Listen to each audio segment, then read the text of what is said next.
Just let it go. Let it go. Let it go. Let it go. Let it go. Let it go. Hi everyone, it's Hadar, and today I'm going to share with you 5 things that I believe we should all leave behind in 2025 as we're entering 2026. So I'm recording this video at the end of 2025. Hashtag, I can't believe time flew by so quickly this year. And I was thinking about the things that don't serve me, and I wanted to offer you an invitation to leave those things behind you in 2025 so you can step into 2026 feeling more confident, more free, and more expressive. So English can become more joyful. A lot of mores, because we want more. If you're new to my channel, my name is Hadar. I'm a non-native speaker of English, and my work is all about helping you get the tools and the strategies you need to improve your clarity and your fluency, but also how to change the way you think and the way you feel in English with mindset work and different perspectives that I share so you can really tap into your full potential in English. If you want to learn more with me, go to my website at hadarshamish.com for hundreds of different lessons. And you can also follow me on social media where I share daily lessons about pronunciation, mindset, and fluency strategy. Now, before we get started, I want to invite you to download my free confidence challenge. It's a 7-day email challenge where every day I'm going to share with you some insights and a small activity to do to build your confidence in English. It is fantastic and it's absolutely free. So click the link below to download it. So now let's talk about the things we want to let go of, to leave behind in 2025. And the first thing is the need to be perfect, the need to get it right. I often talk about how perfectionism can actually kill your fluency, but not just your fluency, any type of progress or achievements or sticking to your goals or anything that you want to achieve in life, especially if you want to do it while feeling fulfilled and happy and content and not always feeling bad about yourself and like you're not good enough. This idea of doing things perfectly, getting it right, not making mistakes is so destructive because first of all, it makes us procrastinate because we feel like, oh, okay, I need to do it perfectly. And if I can't do it perfectly, I might as well not do it at all. And we do it with projects that we want to achieve or to complete, but also with speaking, right? Think about it. How many things have you not said because they weren't perfect in your head? And the result is that these things were never said. And you were waiting for the right opportunity, but that opportunity probably hasn't come.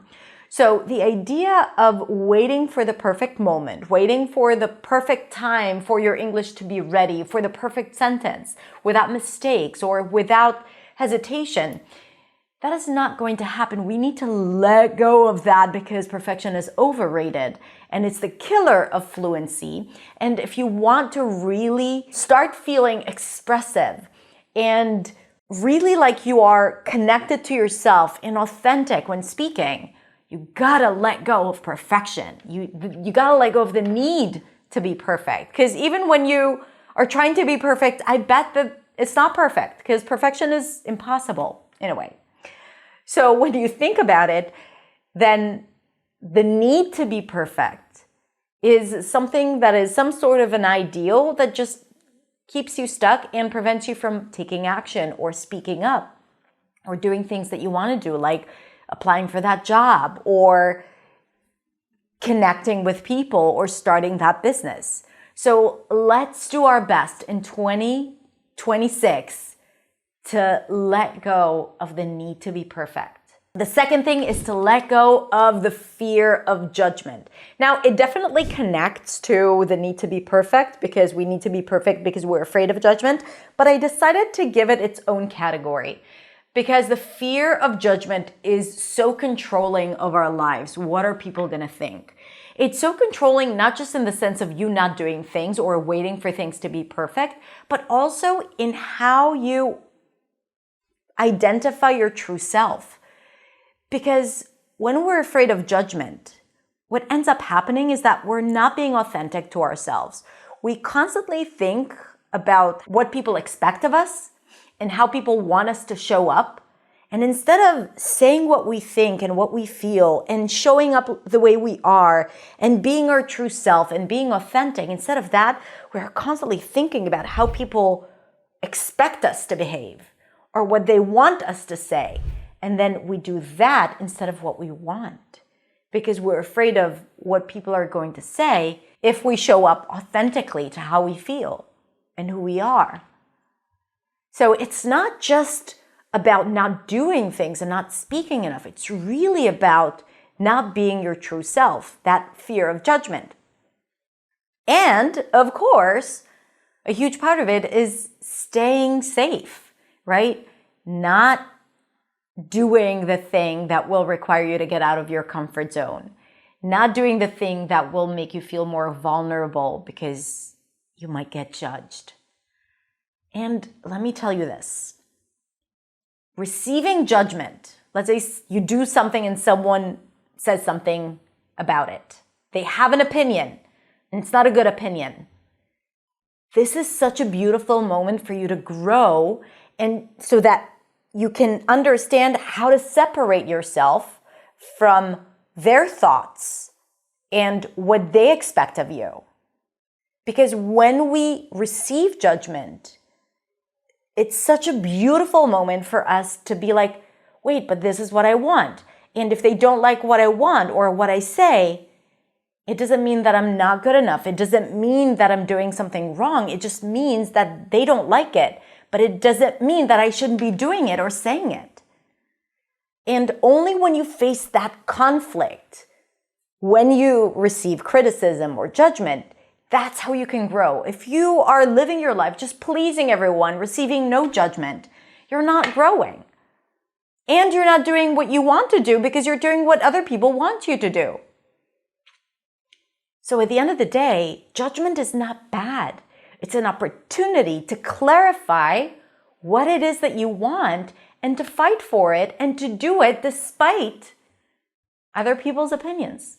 So don't shy away from judgment. Let go of the fear of judgment and step into being yourself, doing what you want with respect, saying what you want to say with respect, and not worrying about what people are going to say because they will have opinions.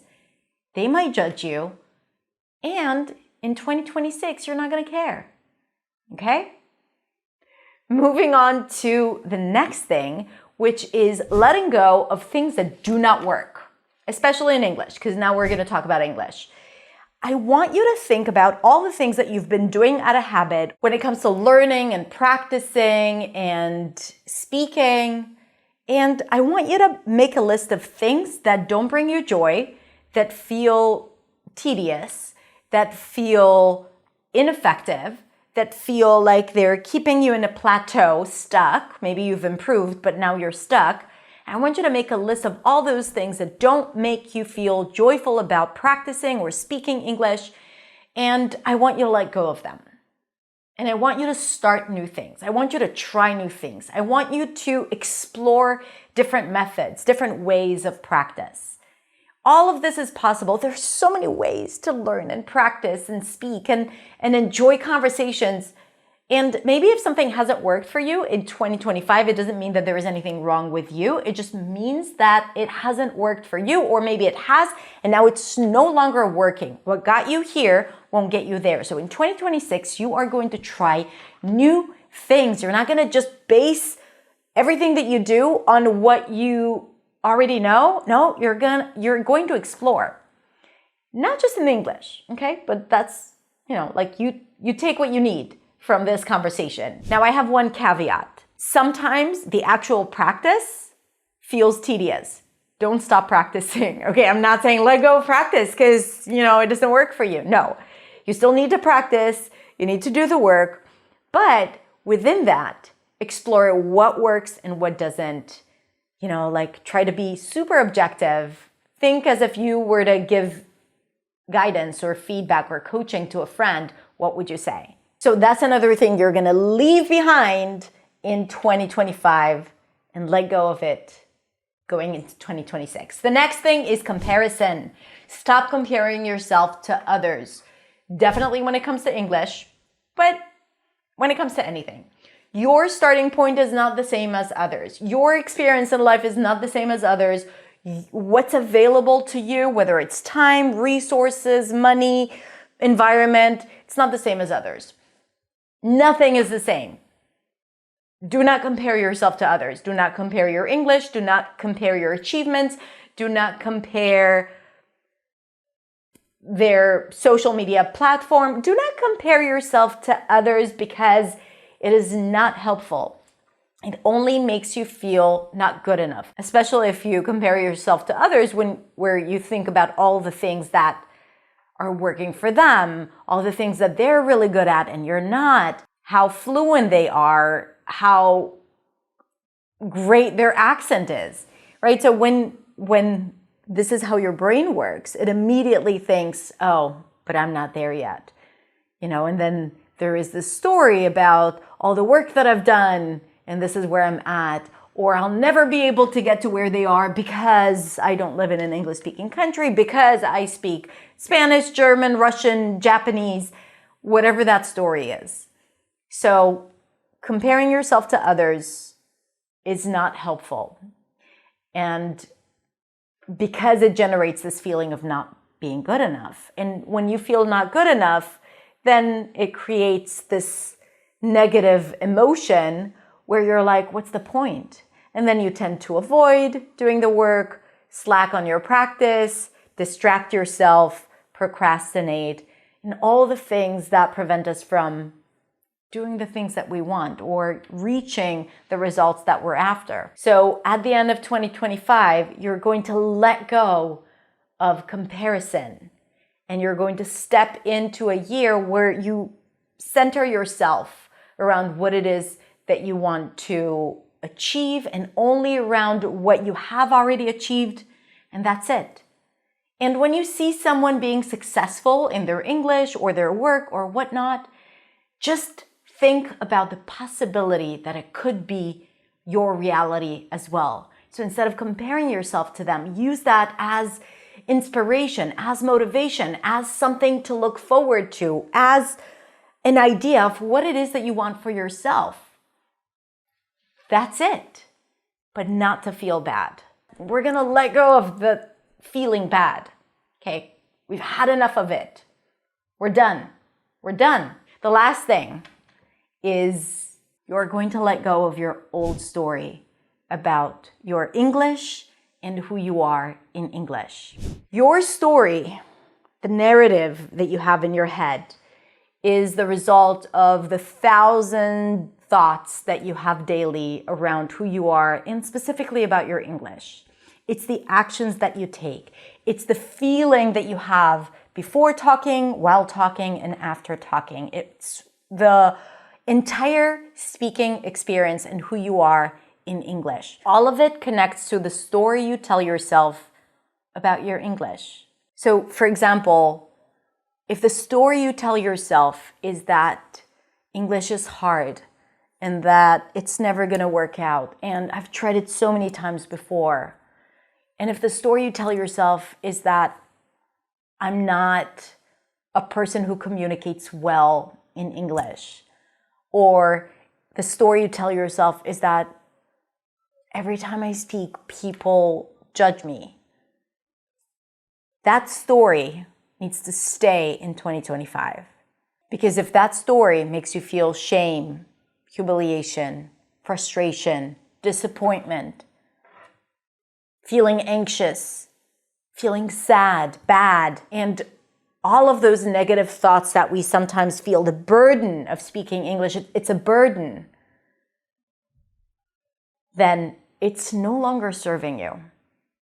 Now, changing your story is not going to immediately change your English, but letting go of that story and stepping into a new story, a story where you are constantly working on your English. You are a fluent speaker. You know how to express yourself, even if it takes you more time.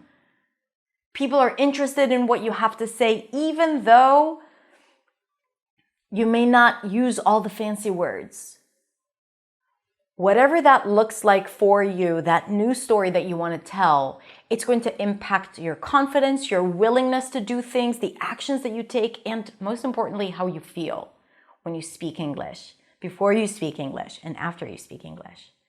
So letting go of that old story and creating a new story for yourself, a story that makes you feel empowered and therefore allows you to take action, is what we want, is what you should want for yourself in 2026. So how about you identify that story that holds you back, you leave it behind, and in 2026, you create a new story for yourself. And I'm inviting you to journal about it and write a few thoughts and a few ideas about who that person is. Who is the new you? Who is the 2026 you? And what is that person's story? And what does it look like? What does it feel like when you are tapping into your full potential? All right, that's it. I wish you a beautiful, glorious, healthy, successful, happy new year. And I hope that you can let go of all the things that we talked about and more, all the things that you don't want in your life. I hope you can let go of them and leave them behind in 2025. Whatever happens in 2026, whether you achieve your dreams and goals or not, as long as you do your best and you show up like yourself and you let go of all the things that get in the way of you being you, that's all that matters. I fully believe in you. I want you to know that. And if you need a little bit of my help to start 2026 with a bang and to start it strong, I have a Start Strong challenge that is absolutely free. So you can sign up for the waitlist to be notified when we open the challenge, or maybe registration is already open when you watch this video, so you can already join. Thank you so much, and I will see you next week, next year, in the next video. Bye.